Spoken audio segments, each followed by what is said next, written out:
সালামু আলাইকুম। মিম blog and কুকিংয়ে আপনাদেরকে আরও একবার স্বাগত জানাই। ভীষণ মজাদার একটি রেসিপি নিয়ে চলে আসলাম আপনাদের সামনে, আর সেটি হলো ভিপ চাপ। ভিপ চাপটা খেতে কিন্তু ভীষণ মজার, আর দেখতেই পারছেন কতটা সফট। ঘরোয়া উপকরণ দিয়ে খুবই অল্প মশলায় কিভাবে এই ভিপ চাপটি তৈরি করে নিতে পারেন, সেই রেসিপিটাই আপনাদের সাথে শেয়ার করব। আশা করছি আপনাদের ভালো লাগবে। চলুন তাহলে রেসিপিটা দেখে নিই। আমি এখানে মাংস নিয়ে নিয়েছি 400 গ্রামের মতো। মাংসগুলো খুবই বড় বড় সাইজে, তার জন্য আমি একটা ছুরির সাহায্যে পাতলা করে কেটে নেব। আপনারা চাইলে ছুরি বা দায়ের সাহায্যে কেটে নিতে পারেন। আমি একটা ছুরির সাহায্যে মাংসটাকে ভালো করে কেটে নিচ্ছি।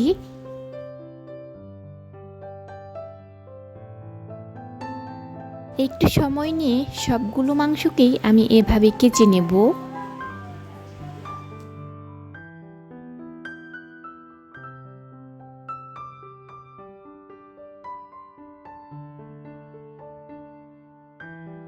ছেঁচে নেওয়া হয়ে গেলে একটা শিলনোড়া দিয়ে আমি একটু ছেঁচে নেব।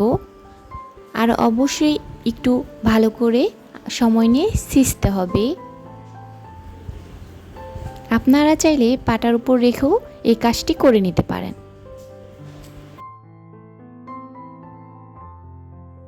এই তো স্ক্রিনে দেখিয়ে দিচ্ছি কেমন পাতলা হবে আর সাইজটা কতটুকু হবে।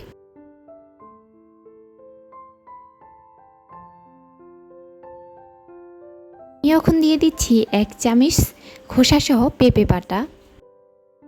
মরিচ গুঁড়ো দিয়ে দিচ্ছি 1 চামচ। ধনিয়া গুঁড়ো দিচ্ছি 1 চামচ।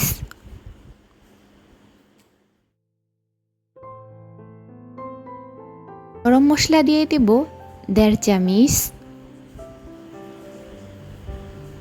স্বাদ মতো দিয়ে দেব লবণ। আদা আর রসুন বাটা দিয়ে দিচ্ছি 1 চামচ।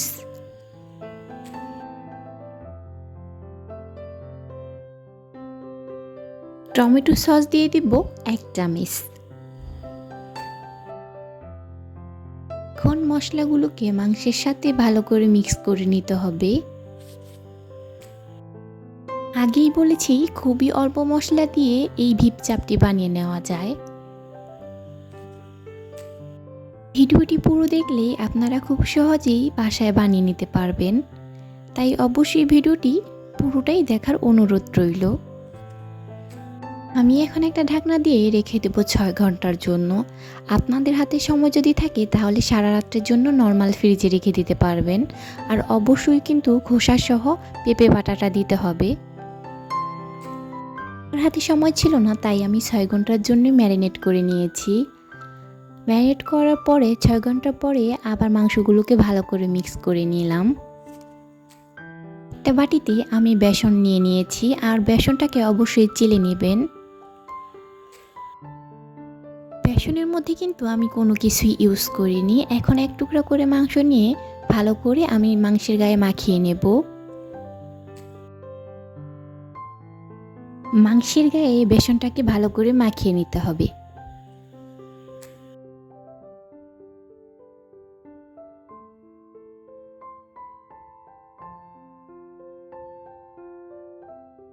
একটা কড়াইতে আমি আগে থাকতে তেল গরম হতে দিয়ে দিয়েছি। এখন একটা একটা করে মাংসের টুকরোকে আমি তেলের মধ্যে দিয়ে দিচ্ছি।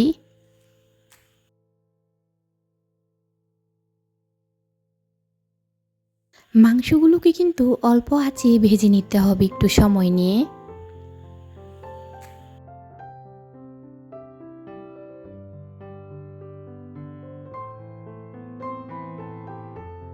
আর আঁচটা কিন্তু মিডিয়ামে রাখতে হবে। আর আমার এক পিঠ ভাজতেই 10 মিনিট করে সময় লেগেছে।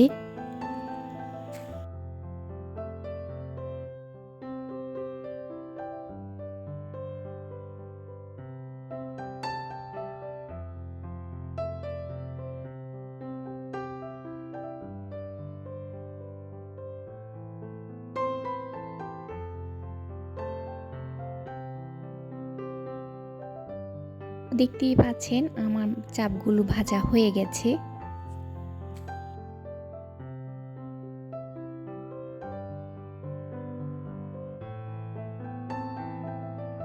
চাপটা খেতে কিন্তু দারুণ লাগে, নামি দামি রেস্টুরেন্টকেও হার মানাবে।